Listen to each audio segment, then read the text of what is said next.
Hello, I'm Yota Vassilopoulou, and this is my colleague Diane Whistler. And we work together on a number of projects that have to do with thinking about art in a gallery space, and in particular the ways in which that thinking or that reflection about art has been changing very quickly. Now, this change is primarily, so we think, because the very art that we encounter changes, and so the understanding that we're interested in facilitating includes a revision of the conceptual tools that we have and the corresponding vocabulary, perhaps our own perception. And we believe that this is a crucial factor in the effective implementation of technology for the enhancement of creativity, but also in mapping out the future or any possible futures for art as much as for technology. Okay, so a bit more about us. We're lecturers in philosophy at the University of Liverpool, and what we're explicitly interested in is showing in practice how philosophy can contribute to not only the understanding that Yota was just talking about, but also in terms of explicitly in the sort of CREAM setup, the idea of bridging communities between technologists, artists, and the cultural industries. And so, as such, we've been running projects with some of the major cultural institutions in Liverpool, for example, FACT, who are represented here by Roger, National Museums Liverpool, Tate Liverpool, etc. And Yota is currently philosopher in residence at the Bluecoat Art Gallery. So anyway, this way of introducing ourselves or introducing our provocation is a way of explaining why we as philosophers are partners in CREAM, and perhaps this is provocation enough.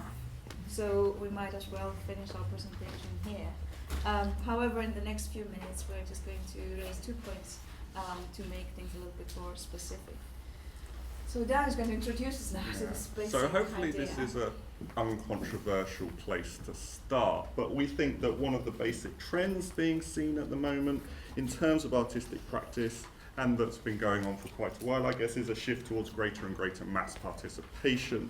And so traditionally the public was seen as passive consumers or appreciators of art, someone who stands outside the artwork, someone who stands outside the artistic process, and they only look in from outside once the process has come to an end. Okay, so that's a sort of traditional straw man. But this idea of the audience outside the process, the very idea of an inside-outside distinction itself is something that has been being undermined, I think we're going to contend, and now more than ever. And so whether this takes the form of various forms of modding or gamification in terms of artistic practice, or whether it takes the form of the use of audience feedback in a live environment to modify the artistic process as it's going on, I think the results are the same. What you get is a sort of dissolution of the passive audience, and as a result you get the statements of the kind, we are all artists, or at least economic and social inequalities aside, we all have the means to become creators. And so what this creates is a discourse which we're all very familiar with around the democratization of art. But what we want to focus on in the next couple of minutes is not so much how this affects the creators, but what it means for the created object. So if we are all artists now, what is the art that we are creating, and what happens to the art object in the age of the democratization of art? So what we want to suggest is that what appears as a radical democratization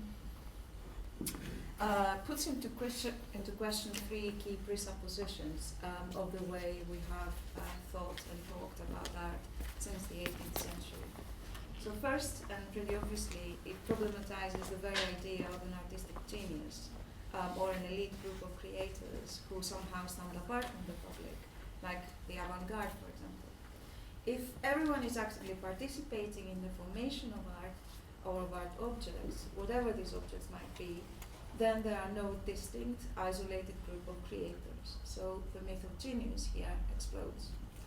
The second is that traditionally the art world has ordinarily consisted in discrete categories: the creator or artist, the consuming public or audience, the galleries through which the public gained access to the artworks, and finally a set of professional critics that guided public taste. Now, all of these groups have now become fragmented or intertwined. Take the final two, for example, the galleries and the critics.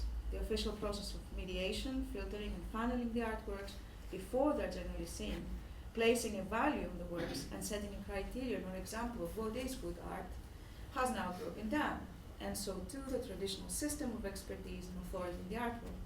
Again, this is an effect of what we generally call democratization.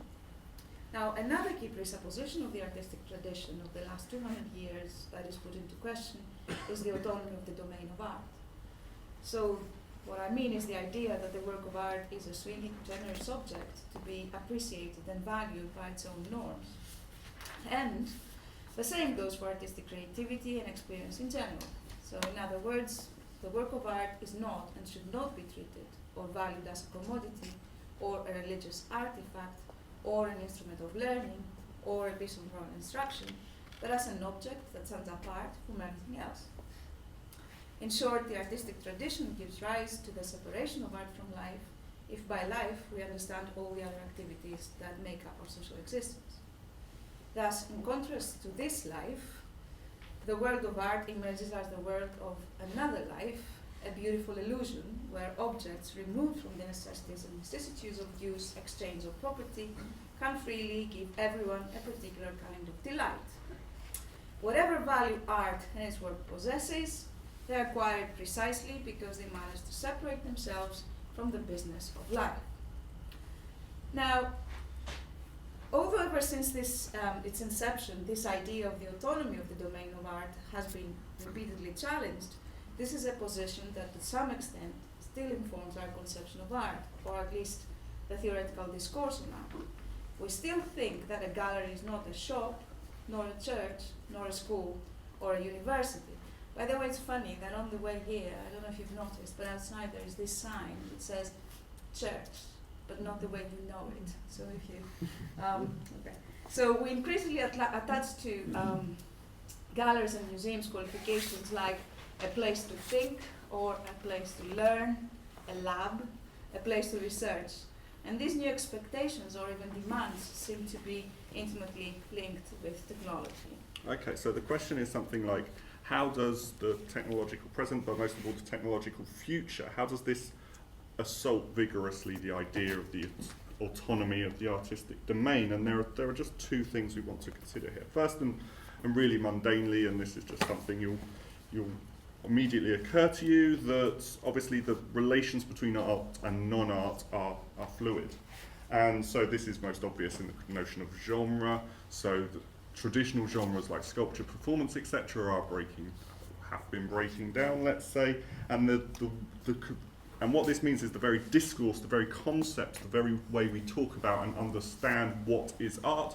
So when someone asks, what the hell is this? Okay, the ways we have to answer it require different vocabulary, and the vocabulary that is always in the process of being produced. And so the idea of hybridity is often a very useful one here. Artworks seem to become very concrete mixtures of practices from very different domains, some domains that are seen as integrally artistic, some domains that are seen as not. And so if this is the case, obviously separations between artistic and non-artistic practices break down and the autonomy of art breaks down. Okay, second, and this is the crucial bit, this is the bit we wanted to really emphasize today. Technological innovations can lead to the very disappearance of the art object. I think this is the essence of the provocation. This is true, first of all, and pretty simply, when it comes to preserving artworks. I think one of the things that is becoming clear, that reliance on technology makes artworks obsolete far quicker, but it also makes the availability of artworks much more difficult to preserve. For example, artworks that are produced on and displayed through contemporary software, to what extent will galleries in the future have the technology to replay this obsolete software, for example? So the preservation, the availability of art is difficult. But maybe even more fundamentally, one can walk into an empty art gallery. Galleries can be empty of art, and this is something that technology has made possible. One can walk into a gallery that is full of devices, that is full of technology that either helps one contact, communicate, or get access to the art, or helps one co-create the artworks themselves. And I think this experience of co-creation as an artistic one is crucial. The emphasis is taken off the art object, off the product, and placed on an abstract set of relations that build up in the process. The point of art becomes something less of an object and more of an experience of community. We move to our conclusion, and so the question is, okay, so what? And it is in this context that we need to return to the very questions of preamble. How can or should technological innovation be implemented in the artistic domain? Or, as we have seen, what is this artistic domain for which technology is being appropriated? Or even more pertinent still, what are the artistic objects, products, or processes for which technological innovation might be used? With technology, does the very point of art, the created object, alter too? In other words, technology for what? What kind of art? What kind of audience? Who? Thank you.